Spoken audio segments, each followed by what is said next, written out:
Vous parliez il y a quelques instants, je crois, vous, Géraldine, des restrictions économiques et de leur effet possible. On est vraisemblablement dans ce scénario-là en Iran. Que se passe-t-il en Iran? Il se passe des choses et qui apparaissent soir après soir depuis la journée de dimanche, d'avant-hier, comme de plus en plus massive. On parle de cette vague de protestation qui prend effectivement une autre dimension ces dernières heures, puisque les étudiants rejoignent le mouvement, puisque d'autres grandes villes rejoignent Téhéran.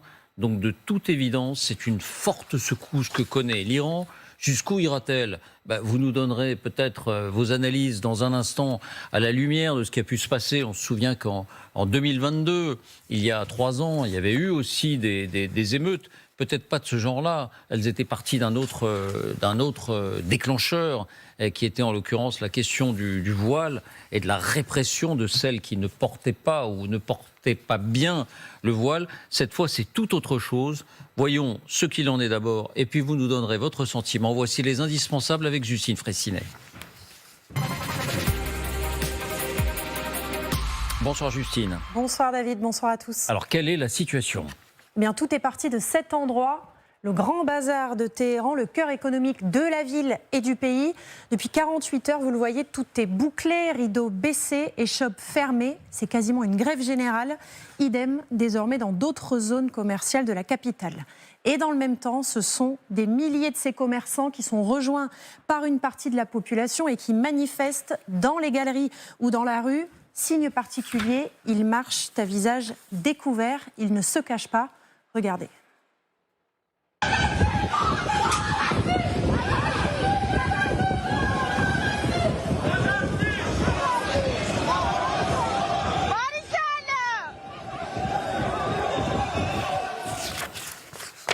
Alors pourquoi ces manifestations? Dans un premier temps pour des raisons économiques. La monnaie, le rial, s'est effondré.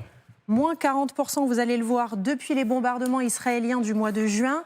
Les prix, quant à eux, ont explosé. 42% d'inflation à prévoir pour le mois de décembre. Les devises étrangères sont introuvables. La consommation est à l'arrêt. Le tout sur fond de sanctions américaines et occidentales qui se sont encore renforcées en juin dernier. Sauf que très vite, la colère a débordé. Ces images, c'était ce matin. Circulation à l'arrêt sur des kilomètres de boulevards. Ce sont désormais des foules immenses qui défilent dans les rues, sur les grands axes, de jour comme de nuit. Ça dégénère, affrontement entre la police anti-émeute, coups de matraque et mouvements de foule, avec une image qui est déjà emblématique. Vous allez la voir, 7 hommes assis par terre au milieu de la rue, qui ne semblent pas intimidés par les policiers voltigeurs à moto. Cette image, beaucoup la comparent déjà à celle de Tiananmen en 1989. Et la révolte fait donc tache d'huile. Effectivement, elle prend une toute autre tournure désormais parce que les étudiants se joignent au mouvement. Ces images, c'était il y a quelques heures à l'université de Téhéran. Les relais du régime dans les amphithéâtres sont pris pour cible. Même scène à l'université d'Ispahan, la deuxième ville du pays, ou dans les villes de Chiraz et de Karaj. Et là, vous allez voir que les slogans sont tout autres. Il n'est plus question de prix, mais du régime et de son départ. Écoutez.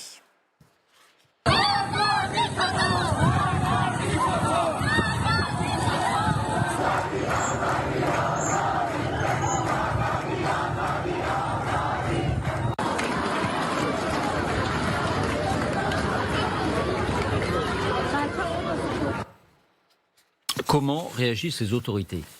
Eh bien, elles sont inquiètes, elles montrent même des signes de fébrilité, alors même que la répression fait rage dans la rue.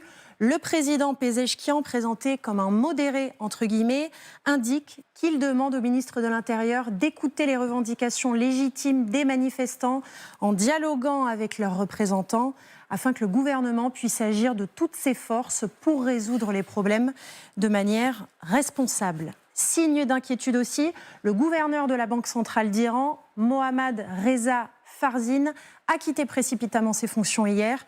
Il venait de publier des prévisions très mauvaises, avec notamment une chute brutale du PIB. Alors, tout dernier point, est assez étrange, le Mossad se manifeste dans cette révolte et appelle la population à se soulever. Effectivement, le Mossad, les renseignements israéliens, le grand ennemi souffle sur les braises en appelant à amplifier le mouvement. Voilà ce que l'on pouvait lire dans ce message en farsi posté hier sur les réseaux sociaux. Allez ensemble dans la rue, le moment est venu. Nous sommes avec vous, pas seulement à distance et verbalement, nous sommes avec vous sur le terrain, sous-entendu, on est en Iran et on voit ce qu'il s'y passe. Alors ça, c'est vrai que ça peut ressembler à un baiser de la mort pour tous ceux qui, au sein du régime, agitent évidemment le spectre d'une manipulation étrangère. C'est l'histoire dans l'histoire, on en reparlera tout à l'heure.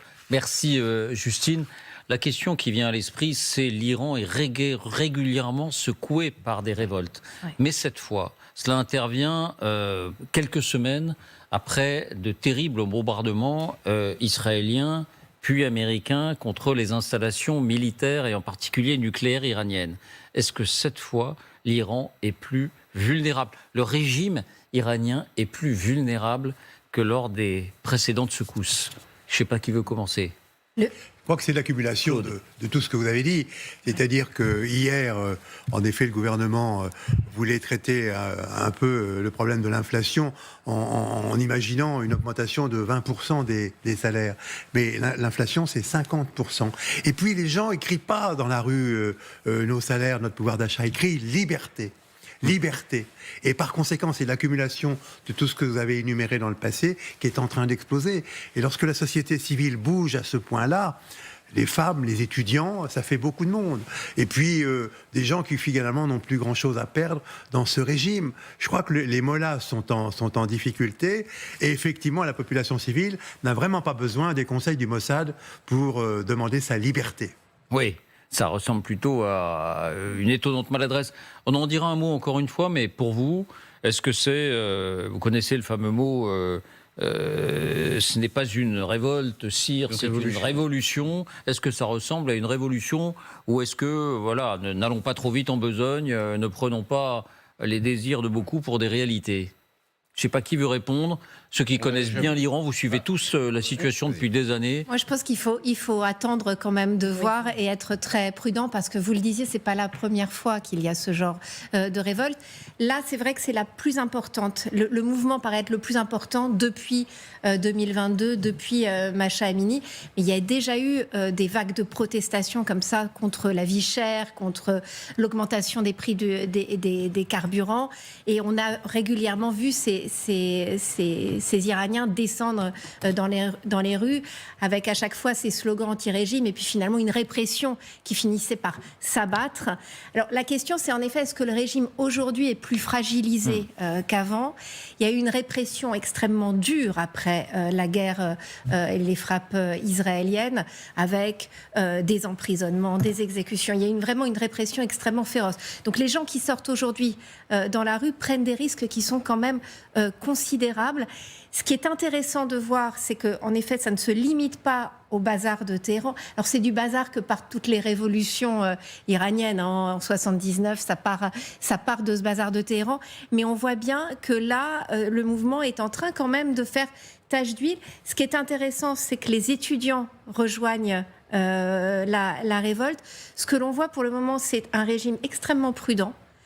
Qui n'a pas envoyé les Bassidji, qui essaye pour le moment de temporiser avec Pezeshkian, le président, qui reçoit les syndicats, qui annonce quelques mesures pour les entrepreneurs iraniens, pour essayer de redonner un petit peu de souffle à l'économie. Mais en même temps, la fébrilité, elle est là. Et on le voit, une chose, c'est que demain, les écoles, les bâtiments publics, les banques, tout ça, ça sera fermé. Officiellement, c'est à cause du froid pour économiser de l'électricité, mais on sent quand même une volonté d'essayer d'éteindre cette colère qui est en train de monter. Bon, même sentiment, Géraldine? Oui, on a toujours envie d'y croire, mais c'est vrai qu'il y a eu beaucoup d'espoirs déçus ces dernières années. Du côté qui pourrait faire penser effectivement que ça peut bouger, la moyenne d'âge en Iran, c'est 32 ans. Vous avez toute une jeunesse qui aspire, le disait Jean-Dominique, à la liberté, qui perçoit les mollahs comme presque une force d'occupation.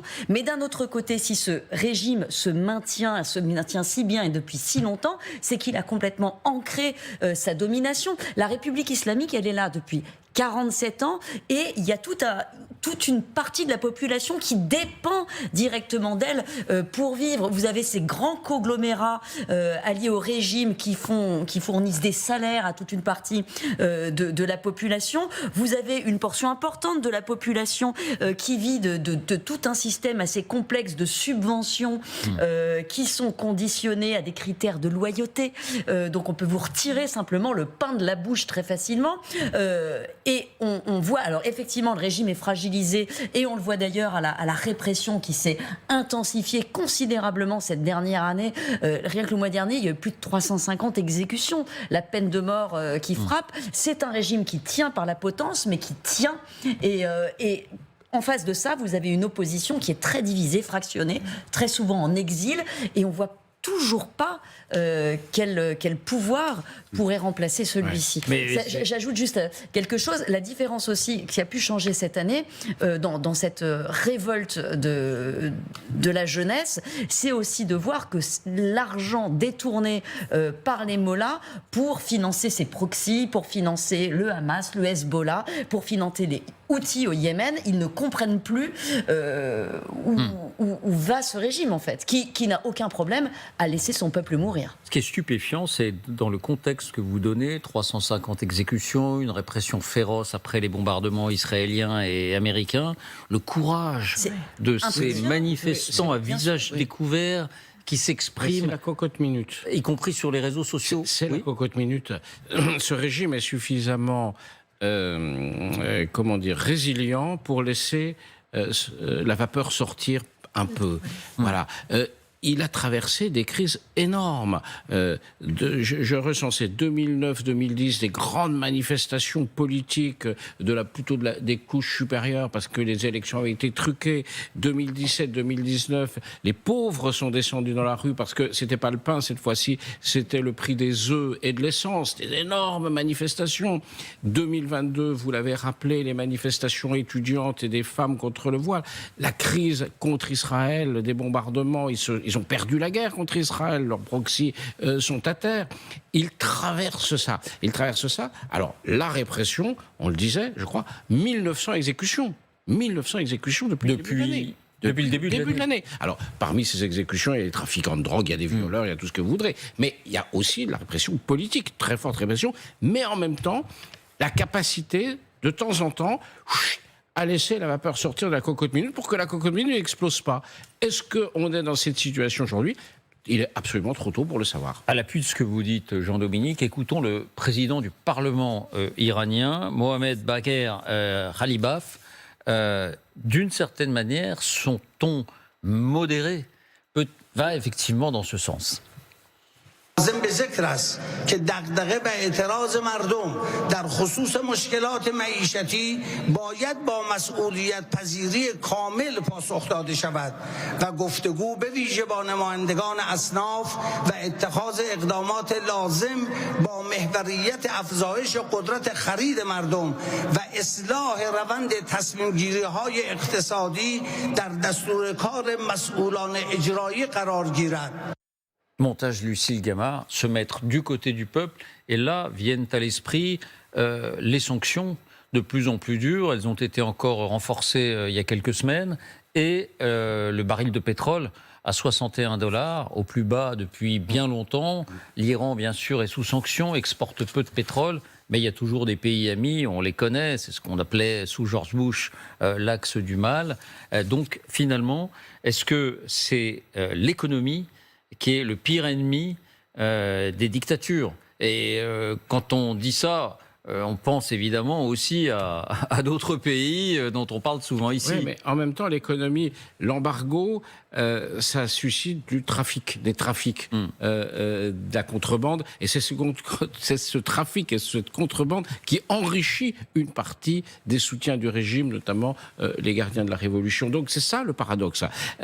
Parce que, évidemment, si l'économie était libéralisée, les frontières ouvertes, tout ça, c'est un pays potentiellement avec une population éduquée, riche, des matières premières. Bref, c'est un pays qui devrait être un pays très riche. Malheureusement, comme le Venezuela dont on parlait tout à l'heure, malheureusement, ils ont un régime épouvantable qui les emmène dans des aventures politiques incroyables. Mais la guerre, l'embargo, ça enrichit des gens. C'est et ces gens sont au pouvoir. Ça enrichit une partie. Ah oui, petite une partie, petite partie, toute petite mais c'est eux qui tiennent le pouvoir. Et donc, ils n'ont pas du tout envie de le perdre. Parce que ils ont à la fois l'argent et la force. Bon, voilà, donc les détrôner, ça ne va pas être facile. Hein. Les sanctions ont quand même leur efficacité. Monsieur Elles ont une l'ambassadeur. efficacité. Moi, je suis tout à fait d'accord avec ce qui vient d'être dit. Simplement, c'est toujours pareil. Dans un mouvement de ce genre, le problème est de savoir quel est le moment où il devient incontrôlable et quel est le moment où, en effet, telle ou telle partie du pouvoir actuel a intérêt à changer de camp. Et dans le fond, à passer de l'autre côté pour se sauver lui-même. Et ça peut aussi venir des gardiens de la Révolution. On n'en sait rien, finalement. Parce que, après tout, le chef suprême, il est très vieux. Il est très, très vieux. Et on ne sait pas comment se déroulera la succession. Donc, il y a une fragilité, maintenant, intrinsèque à ce pouvoir. Et probablement un certain nombre de généraux importants qui se demandent ce qu'il faut faire. Bon, un dernier mot sur le Mossad. Je voulais vous entendre sur le Mossad, bien sûr, qui lance une consigne officielle aux manifestants. Soyez plus nombreux, courage, descendez dans la rue. Comment expliquer cette stratégie qui semble alors là, à l'opposé de ce qui se fait d'habitude d'une part, mais surtout qui semble tout à fait efficace pour conforter le régime lorsqu'il dit « Regardez, ce sont les agents étrangers qui manipulent ce mouvement ». C'est en effet un pari risqué, mais quand j'ai lu ce message, ça m'a rappelé ce que les Israéliens ont dit juste après les frappes, la fameuse guerre des 12 jours. Ils ont eu cette volonté justement de pousser à la révolte de la population en disant on sera derrière vous, allez-y, sortez dans la rue. Il ne s'est rien passé parce que la répression s'est immédiatement abattue sur l'Iran. Et là, on a l'impression qu'il relance cette idée, avec cette idée aussi qu'ils ont des agents partout. Et ça, on l'a vu quand même lors de la guerre des 12 jours. Ils ont des agents partout et donc qui pourraient leur servir de... Ils ont des agents partout, pardonnez-moi, mais raison de plus pour se montrer relativement discret, pour ne pas...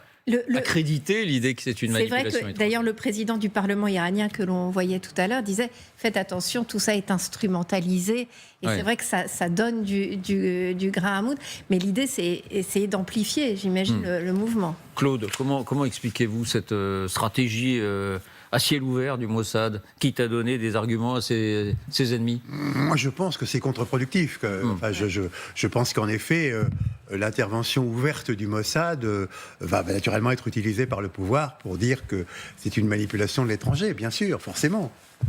On n'a pas été habitué à ce genre de Non, c'est vrai. stratégie qui peut paraître très maladroite. Oui, mais voilà, il paraît qu'on appelle ça la guerre hybride, donc je ne sais pas, c'est peut-être des nouvelles méthodes de faire la guerre. Je ne suis pas sûr que ça marche, hein. On verra bien, voilà. Bon.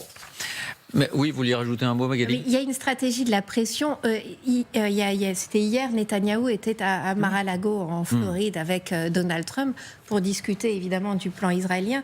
Et de l'Iran, en faisant en fait valider par Donald Trump, enfin, c'était l'espoir de Netanyahou, le fait que, en effet, il pourrait y avoir une nouvelle campagne d'intervention si l'Iran continuait de se réarmer, notamment au niveau de ses missiles balistiques. Donc, on voit cette pression à l'intérieur, cette pression à l'extérieur aussi qui ne faiblit pas. Et du côté israélien, c'est pas parce qu'il y a eu ces bombardements en juin dernier que les Mollahs sont toujours dans le viseur et regardent de très très près le réarmement de l'Iran.